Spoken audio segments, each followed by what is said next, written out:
महामुंबईच्या सुरुवातीला बातमी सत्ता संघर्षाच्या निकालाबाबत शरद पवारांनी केलेल्या वक्तव्याची। अपात्र आमदारांच्या संदर्भात सुप्रीम कोर्टाचा काय निकाल येईल हे मी सांगू शकत नाही, पण देवेंद्र फडणवीस जर पुन्हा येईन म्हणत असतील तर त्यांना निकालाबाबत माहिती असेल असा टोला शरद पवारांनी लगावला। काही दिवसांपूर्वी उपमुख्यमंत्री देवेंद्र फडणवीसांनी मी पुन्हा येईन असं वक्तव्य केलं होतं, त्यावर पवारांनी ही प्रतिक्रिया दिली आहे।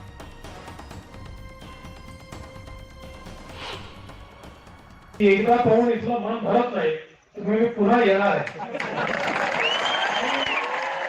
तुम्हाला माहिती आहे की मी पुन्हा सांगतो, मी पुन्हा येईन, तेव्हा मी नक्की येतो। कसा येतो हे तुम्हाला माहिती आहे। पक्षाचा निकाल काय हे मी सांगू शकत नाही। देवेंद्र फडणवीसांना पक्षाचा निकाल जर माहीत असेल तर काही म्हणू शकत। असं फडणवीस दिवसा स्वप्न पाहतात आजकाल, असं आपण ते तुम्ही सांगता त्याप्रमाणे। मी मगाशी सांगत होतो की खरं तर पुन्हा येईल हे त्यांनी मागच्या मुख्यमंत्री पदावरही त्यांनी बोललेले होतात, पण पुन्हा येऊ शकले नाही, पण उपमुख्यमंत्री बनलेत। म्हणजे माझ्यासारखं राहिलं असतं तर कधी उपमुख्यमंत्री पद घेतलं नसतं, पण ते सत्तेची लालसा, जनतेच्या कामापेक्षा सत्तेची लालसा असलेले देवेंद्र फडणवीस जे आहेत त्यांचं ती प्रवृत्ती वारंवार त्यांना हे बोलायला लावतं। भाजप आणि ठाकरे गटामध्ये बारसूच्या मुद्द्यावरून आता चांगलीच खणाखणी सुरू झालेली आहे। उद्धव ठाकरेंनी बारसूच्या मुद्द्यावरनं महाराष्ट्र पेटवण्याची भाषा केली होती आणि त्यावर भाजपचे आमदार नितेश राणेंनी उद्धव ठाकरेंना थेट आव्हान दिलंय। नेमकं काय आव्हान आहे पाहूया, त्याविषयीचा हा स्पेशल रिपोर्ट। हुकुमशाही जर लादण्याचा प्रयत्न केला तर हुकुमशाही तोडून मोडून टाकीन, महाराष्ट्र पेटवून। उद्धव ठाकरेंनी बारसूच्या मुद्द्यावरून महाडमधल्या सभेतील भाषणात अशी आक्रमक भाषा वापरली। उद्धव ठाकरे आणि राज ठाकरेंच्या कोकण दौऱ्यामुळे शनिवारी सगळ्यांचं लक्ष कोकणावर केंद्रित झालं होतं। याच दौऱ्यात उद्धव ठाकरेंनी रिफायनरी विरोधकांची पाठराखण करत महाराष्ट्र पेटवू असं वक्तव्य केलं होतं। उद्धव ठाकरेंच्या याच पेटवापेटवीचा आमदार नितेश राणेंनी चांगलाच समाचार घेतला। महाराष्ट्र पेटवणं तुम्हाला शक्य नसल्याचा टोला लगावत नितेश राणेंनी उद्धव ठाकरेंना आव्हान दिलं। महाराष्ट्र पेटवण्याची भाषा काल केली, महाराष्ट्र पेटवण। मी उद्धव ठाकरेंना आवाहन करेन की महाराष्ट्र सोडा, तुम्ही तुमच्या जोरावर, उद्धव ठाकरेच्या जोरावर फक्त मुंबई बंद करून दाखवा, मुंबई सोडा। उद्धव ठाकरेंनी त्याच्या जोरावर कलानगर बंद करून दाखवावं। मुंबई तर सोडाच, उद्धव ठाकरे ज्या कलानगरात वास्तव्याला आहेत ते कलानगर तरी बंद करून दाखवा असं आव्हान नितेश राणेंनी दिलं। नितेश राणेंच्या या आव्हानावर ठाकरे गटाकडूनही जोरदार पलटवार करण्यात आला।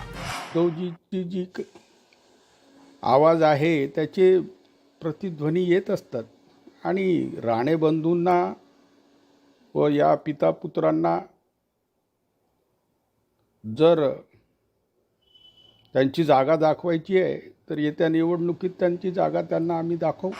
बारसू रिफायनरीच्या मुद्द्यावरून समर्थक आणि विरोधक त्यांच्या भूमिकांवर ठाम आहेत, तर दुसरीकडे राजकीय पक्षही आता मैदानात उतरले आहेत। त्यामुळे कोकणातल्या रिफायनरीचे पडसाद राज्यभरात उमटतायत आणि कलानगर बंद करण्याचं देण्यात आलेलं आव्हानही त्याच पडसादांचा भाग आहे। Bureau report, news 18 Lokmat. भाजपचे आमदार नितेश राणेंनी संजय राऊत यांच्या विरोधात आता आक्रमक भूमिका घेतलेली आहे। त्यांनी पुन्हा एकदा राऊतांच्या विरोधात मोर्चा उघडताना संजय राऊत हे लवकरच राष्ट्रवादी काँग्रेसमध्ये प्रवेश करतील असा दावाही केलाय। राष्ट्रवादी काँग्रेसच्या वर्धापन दिनी किंवा 10 जून पूर्वीच संजय राऊत राष्ट्रवादी काँग्रेसमध्ये जातील असा खोचक टोला नितेश राणेंनी लगावलाय। तसंच द केरला स्टोरी चित्रपटावरूनही नितेश राणेंनी ठाकरेंना टार्गेट केलंय।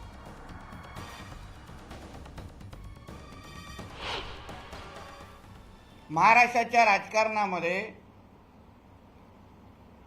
येणाऱ्या काही आठवड्यामध्ये अजून एक भूकंप होणार आहे। संजय राजाराम राऊत ही येणाऱ्या 10 जून म्हणजे राष्ट्रवादीच्या वर्धापन दिवसाच्या अगोदर किंवा त्या दिवशी राष्ट्रवादी काँग्रेसमध्ये प्रवेश करणार आहेत. त्या संदर्भात त्यांच्या बैठकाही झालेल्या आहेत, बोलणीही सुरू आहे. हा साप आहे, तुम्ही सापाला दूध पाजत बसलेला होता. हा ना बाळासाहेबांचा होऊ शकला ना तुमच्या उद्धव ठाकरेंचं होणार आहे. यांनी बाळासाहेबांच्या वेळी उद्धव ठाकरे आणि राजसाहेबांमध्ये भांडणं लावली आणि तेच आता उद्धव ठाकरेंच्या घरात करतोय. आणि आज उद्या जेव्हा हा राष्ट्रवादी मध्ये प्रवेश करेल तेव्हा ह्याचे खरे मनसुबे उद्धव ठाकरेंना कळतील. पण चला बाबा, तुला केरला स्टोरी आवडत नाही ना, केरला स्टोरी तुला फार टोचतंय. मग काय त्या दिशा सालियन फाईल्स लवकर काढायची का? OTTवर येईल लवकरच, OTTवर त्याच्या प्रीमियर शोला बोलवतो तुला. दिशा सालियन फाईल्स तू घेऊन ये तुझ्या त्या पेंग्विनला बरोबर, बघून दे देशाला काय कार्यक्रम केलेले तुझ्या पेंग्विननी. संजय राऊत हे राष्ट्रवादी काँग्रेसमध्ये प्रवेश करणार असल्याचा दावा आमदार नितेश राणेंनी केलाय. त्यावर शरद पवारांना प्रतिक्रिया विचारण्यात आली. सिरियस बोलण्यासाठी ज्यांचा लौकिक आहे त्यावर मी बोललं पाहिजे, त्याबद्दल मला विचारा. पोरासोरांच्या विधानावर मी काय बोलावं असा प्रतिप्रश्न शरद पवारांनी केला. राणे म्हणतात संजय राऊत राष्ट्रवादीमध्ये येणार आहे. मोठा राजकीय भूकंप येत्या काळात होईल असं त्यांचं म्हणणं. नितेश राणे कुणीतरी सिरियस बोलण्याच्या सवयीचा ज्यांचा लौकिक आहे त्याचं उत्तर मी द्यावं. तर राणे गेले या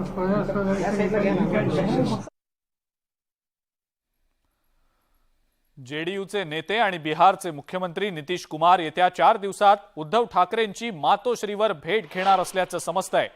या बैठकीमध्ये देशभरातल्या विरोधी पक्षांची आघाडी उभारण्यासाठी होणाऱ्या विशेष बैठकीचं निमंत्रण नितीश कुमार उद्धव ठाकरेंना देणार आहेत.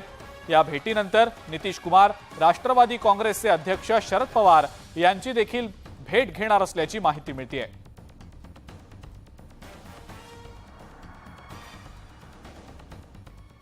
रत्नागिरीमधल्या सभेत अजित पवारांवर राज ठाकरेंनी टीका केली होती. अजित पवारांचं वागणं पाहून शरद पवारांनी राजीनामा मागे घेतल्याची टीका राज ठाकरेंनी केलेली होती. राज ठाकरेंच्या या टीकेला अजित पवारांनी देखील प्रत्युत्तर दिलंय. राज ठाकरेंना मिमिक्रीशिवाय दुसरं काही जमत नसल्याचा टोला अजित पवारांनी लगावला. तसंच मिमिक्री हा त्यांचा जन्मसिद्ध हक्क असल्याचंही अजित पवार म्हणाले. मला असं वाटतं खरंच त्यांना राजीनामा द्यायचा होता, पण जेव्हा त्यांनी राजीनामा दिल्यानंतर अजित पवार ज्या प्रकारे वागलेत, तो गप्पा बस, तो शांत बस, तो माईक हातात घे,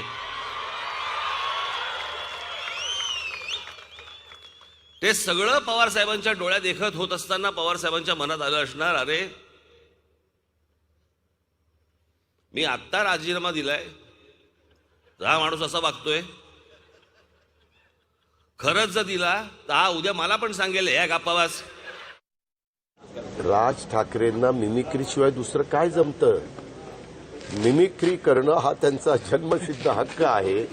त्यांना जनतेने नाकारलेलं आहे. त्यांनी पाठीमागं एकदा इलेक्शनमध्ये ते बाहेर पडल्यावर 14 आमदार निवडून आणले.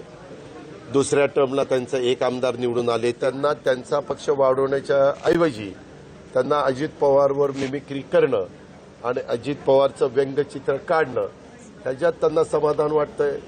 ह्याच्यातनं ते समाधानी होत असतील तर त्यांना शुभेच्छा. आमदार गणेश नाईक यांच्या विरोधातील दीपा चव्हाण यांनी केलेली बलात्काराची तक्रार मागे घेतलेली आहे. नेरूळ पोलिसांना पत्र लिहून चव्हाण यांनी आपली तक्रार मागे घेतली आहे. ही तक्रार करण्यासाठी आपल्याला आमदार मंदा म्हात्रे आणि विजय चौगुले यांनी तक्रार करायला सांगितल्याचं या पत्रात चव्हाणांनी नमूद केलंय. आपल्याला उमेदवारी आणि पैशांची ऑफर दिली असल्याचंही त्यांनी या पत्रात नमूद केलंय. या सगळ्या प्रकारानंतर आता एकच खळबळ माजली आहे.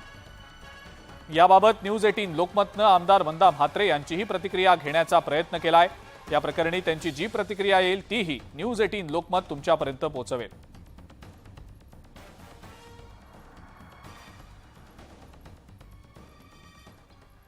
आणि यानंतरची एक धक्कादायक बातमी. राज्यातल्या बेपत्ता मुलींच्या आकडेवारीमध्ये दिवसागणिक वाढ होतीये. राज्यातनं 18 ते 25 वयोगटातल्या सरासरी 70 मुली रोज बेपत्ता होत आहेत. मार्च महिन्यामध्ये 2200 मुली बेपत्ता झालेल्या आहेत. फेब्रुवारी महिन्यापेक्षा ही आकडेवारी 307 न अधिक आहे. प्रेम प्रकरणातून आमिषाला बळी पडून जाणाऱ्या मुलींची संख्या सर्वाधिक आहे. शहरी भागातल्या तुलनेमध्ये ग्रामीण भागातनं मुली बेपत्ता होण्याचं प्रमाण जास्त आहे. पुणे, नाशिक, कोल्हापूर, ठाणे आणि अहमदनगरमध्ये बेपत्ता मुलींचं सर्वाधिक प्रमाण आहे. मिसिंगमध्ये ज्या तक्रारी पुढे येतात, या मुलींचा जर शोध तातडीने लागला नाही तर पुढे या मुली मानवी तस्करीच्या जाळ्यामध्ये ओढल्या जातात. लग्नाचं अमिष, प्रेमाचं अमिष, नोकरीचं अमिष हे आमिष दाखवून या मुलींची दिशाभूल केली जाते आणि त्यांच्यावर मोठ्या प्रमाणे लैंगिक अत्याचार केले जातात. त्याच्यामुळे दिवसेंदिवस वाढत असलेल्या या घटना निश्चितच महाराष्ट्रासाठी चिंताजनक आहेत. राज्याच्या गृहविभागाने आणि गृहमंत्र्यांना माझी विनंती आहे, तातडीने त्यांनी यासाठी विशेष तपास पथक सुरू करावा. त्याचा राज्यभरातील मिसिंग सेलचा आढावा घ्यावा आणि राज्याच्या गृहमंत्र्यांनी संबंधित कारवाई करत असताना सूचना द्याव्यात. आणि हा सगळा आढावा घेत असताना, ही यंत्रणा कार्यरत करत असताना यामध्ये आपल्याला कशा पद्धतीने उपाययोजना करता येतील यासाठी कारवाई करणं फार गरजेचं आहे. मुंबई महानगरपालिकेमध्ये रोज नवनव्या प्रकल्प योजना जाहीर केल्या जात आहेत. मात्र त्यावर अंकुश आणि नियंत्रण ठेवणारं कुणीही नाही अशीच सध्याची स्थिती आहे. त्यामुळे मुंबई महानगरपालिकेमध्ये मनमानी कारभार सुरू आहे. असाच एक प्रस्ताव मुंबई महानगरपालिकेच्या अखत्यारीत असलेल्या बेस्ट प्रशासनानं घेतलेला आहे. बेस्टनं त्यांची आगारं विकसित करण्यासाठी पुन्हा एकदा सल्लागार नेमलेत. 10-12 वर्षांपूर्वी हाच प्रयोग मुंबईत करण्यात आलेला होता. मात्र आता या प्रयोगाला चांगलाच विरोध होतोय.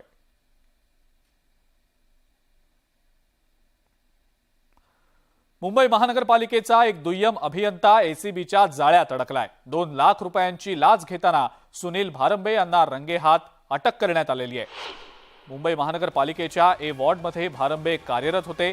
चर्चगेट इथल्या एका हुक्का पार्लर चालकाकडनं हुक्का पार्लरच्या पोटमाळा संदर्भातल्या तक्रारीवर कारवाई न करण्यासाठी त्यांनी 3 लाखांची लाच मागितली आणि याच प्रकरणी भारंबेंना अटक करण्यात आलेली आहे. ब्रेकनंतर आपल्या सगळ्यांचं पुन्हा एकदा स्वागत. मुंबई आंतरराष्ट्रीय विमानतळावर सोनं तस्करीचा एक नवा प्रकार समोर आलेला आहे. विमानतळावर 3.5 किलो सोन्याची पेस्ट जप्त करण्यात आलेली आहे. या प्रकरणी 11 जणांना DRIनं ताब्यात घेतलंय.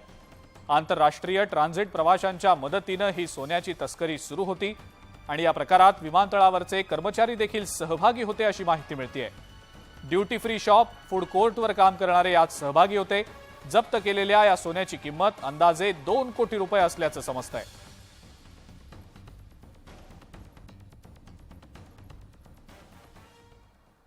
मुंबईच्या बोरिवलीमध्ये एका अनोख्या चोरीची घटना समोर आलेली आहे. 2 चोरांनी चक्क झाडाच्या मदतीनं इमारतीच्या 4थ्या मजल्यापर्यंत मजल मारली आणि एका घरातनं 1,90,000 रुपयांची रोकड आणि 4.5 लाखांच्या दागिन्यावर डल्ला मारला. पोलिसांनी सीसीटीव्ही फुटेजच्या मदतीनं या चोरट्यांचा शोध घेतला आणि त्यांना बेड्या ठोकल्यात. मात्र चोरी करण्यासाठी या चोरट्यांनी जी शक्कल वापरली त्यामुळे पोलीसही हैराण झालेत.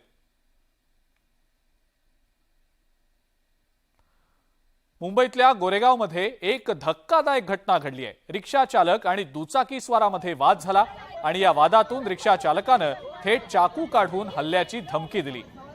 यावेळेला ऑटोमध्ये एक महिला देखील बसलेली होती. गोरेगाव पोलिसांकडनं या प्रकरणी पुढील कारवाई सुरू आहे.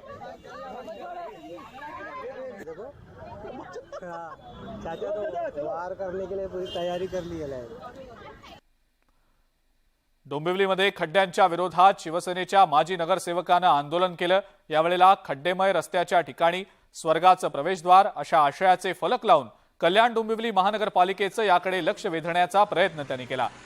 डोंबिवलीच्या टाटा पॉवर ते खांबाळपाडा या रस्त्यावर खड्ड्यांचं साम्राज्य आहे.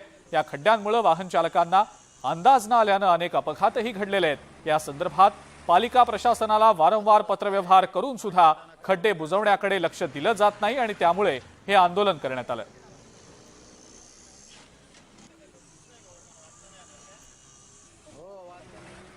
विरार पश्चिमेला नागरिकांनी भव्य मोर्चा काढला. गेल्या अनेक वर्षांपासून विरार पश्चिमेला नागरी आरोग्य केंद्र बोळिंज या परिसरामध्ये पाणी भरण्याचं प्रमाण वाढत चाललेलं आहे. यावर उपाययोजना म्हणून रस्त्यांची उंची वाढवावी, तसंच संपूर्ण रस्ता व्यवस्थित बनवून त्याचं रुंदीकरण करावं अशी मागणी नागरिक करतात. त्याचबरोबर पुलाच्या मागणीसाठी देखील हा मोर्चा काढण्यात आला.